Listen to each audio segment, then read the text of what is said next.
মরুতীর্থ হিংলাজে shooting চলছে আউটডোরে। জায়গাটা ছিল চাকুলিয়ায়।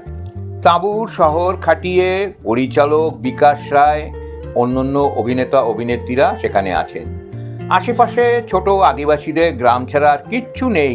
একটা দেশলাই কিনতে গেলে 7 মাইল দূরে শহরে যেতে হয়। সাধারণত মেয়েরা যখন আউটডোর শুটিংয়ে যায় তখন তাদের সঙ্গে বাড়ির কেউ থাকে, বোধহয় রক্ষণাবেক্ষণের নামে বেড়াতে যায়।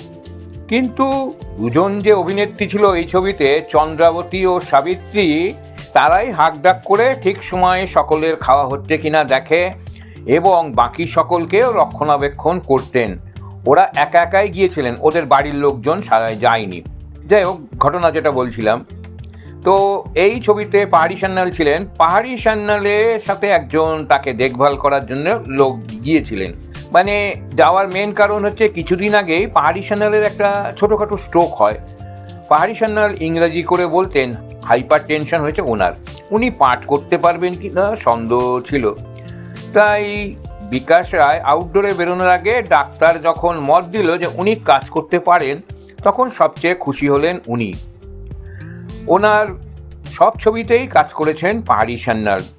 ঠিক হলো পাহাড়ি সান্যালের সঙ্গে একটি লোক যাবে যে ওর বিশেষ দেখাশোনা ভার নেবে। একটি লোকও ঠিক হলো।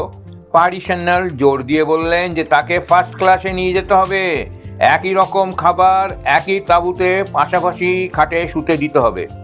অতএব তাই দেওয়া গেল। খাবার দাবার নিয়ে কোনো হাঙ্গামা ছিল না, কারণ সকলের জন্য একই রকম খাবার রান্না হতো। কিন্তু অসুবিধা হলো সেই লোকটির, যাকে ওরা বিকাশ রায়রা বলতেন পাহাড়িদার কিপার। মানে চিড়িয়াখানায় যেমন জন্তু জানোয়ারদের কিপার থাকে না, সেই বেচারা পুরোপুরি দেহাতি লোক ছিল। হিন্দি ছাড়া আর কিছুই জানে না। সাহেবের পাশাপাশি পুরো একটা বার্থ পেয়ে সেই বিহারিও ঠিকমতো শুতে পারল না। অর্ধেক রাত্রি দাঁড়িয়েই রইল পাহাড়ি সান্যালের সিটের পাশে। এবার পাহাড়ি সান্যালের পাশেই ফোল্ডিং খাটে এপাশ ওপাশ করলেই খট মচমচ করে। পাহাড়ি সান্যাল রেগে যান। পাহাড়ি সান্যাল ওই খটমট আওয়াজ শুনে রাত্রিবেলা বলতেন, আওয়াজ মাত করো। হুকুময় আর বেচারা সারাটা রাত একপাশে কাঠের মতো পড়ে থাকে। তারপর গন্ধটন্ধ বেরোয় বলে নেশাটাও সে করতে ভয় পায়, অর্থাৎ বিড়ি সিগারেট খাওয়া। অনাহারে ঘুমের অভাবে বেচারা 2-4 দিনেই 8খানা হয়ে গেল। রোজ সকালে বিকাশ রায়দের সঙ্গে লোকটি শুটিং স্পটে যেত। সারাদিন ছায়ার মতো পাহাড়ি সান্যালের পিছনে ও লাঠি কম্বল ঘটি নিয়ে দাঁড়িয়ে থাকতো। ফিরতো আবার ওনাদের সঙ্গেই রাত্রিবেলা সেই ক্যাম্পে। যাই হোক, একদিনকার ঘটনা। স্নান টান সেরে চা জল খাবার পর আসল মজা শুরু হতো। রাত্রিবেলায় হঠাৎ পাহাড়ি সান্যালের তর্জন শোনা যেত তার ক্যাম্প থেকে। প্রথম বিকাশ রায় ভাবতেন যে অসুস্থ শরীরে ওর চেঁচামেচি করা উচিত নয়, তবু কেন চেঁচামেচি করছেন। পরে যে দেখা গেল যে ব্যাপারটা যাতে বেশি দূর না গড়ায়, তাই জন্যে তারা যখন দেখতে গেলেন তখন কাছে যেতেই শুনলেন চটাস করে চড় মারার আওয়াজ এবং তারপরে সেই বিহারি লোকটার কান্না। তারপর একটু বাদে পাহাড়ি সান্যালে গলা শোনা গেল, আও বেটা খানিকো চলো। খবর পাওয়া গেল সারাদিন কাজকর্মে এবং শরীরের অসুস্থতার দায়ে চিরদিনের অভ্যাস মতো চেঁচাতে পারেন না বলেই সন্ধ্যাবেলায় অকারণ ওই লোকটির উপর চেঁচান।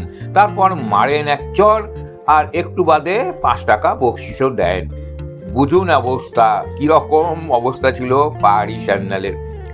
এই খবরটা পাওয়ার পরে বিকাশ রায়ের ইউনিটে 2জন শিল্পী ছিল, যাদের মধ্যে প্রধান ছিল অনিল চ্যাটার্জি।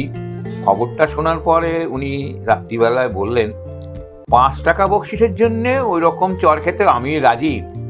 পাহাড়িদা কি আমাকে ওই টাকাটা দিতে রাজি আছে? না। এখানেই ঘটনাটা শেষ। যাও, এই মজাদার ছোট ঘটনাটা আপনাদের সামনে উল্লেখ করলাম।